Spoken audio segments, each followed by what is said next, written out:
The gentleman from California is recognized.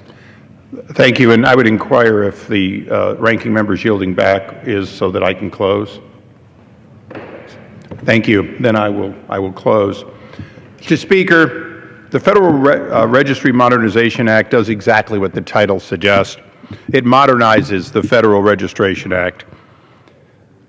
When you look at a well-intended bill that hasn't been addressed since the 1930s, it comes to mind how easy it is to ask something to go on and to have a federal bureaucracy actually do a good job.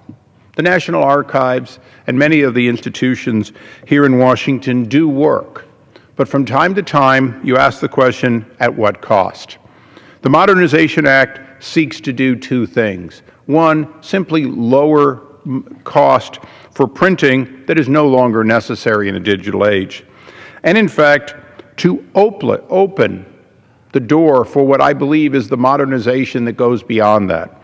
Since 1994, when the Office of the Federal Register first published its electronic edition of the Federal Records, the Federal Registry, we have in fact had an opening for our government to go digital beyond just any minor amount.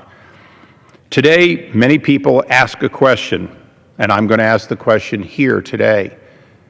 If the IRS has 50 years worth of your tax returns, why wouldn't we capture the workings of government digitally, hold them, and at the appropriate time make them available for our children and our grandchildren for whatever purpose they may help in studying the history of what we do here today?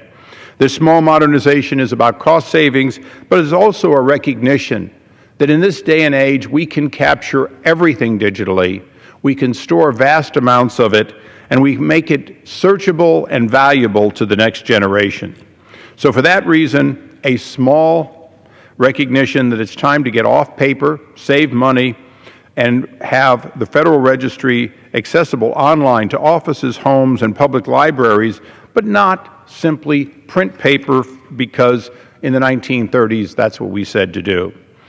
So I believe when we look at the last decade in which the annual page count exceeded 75,000 pages, we recognize that those pages were made possible by the same computers, the same automation that allow us to no longer print paper.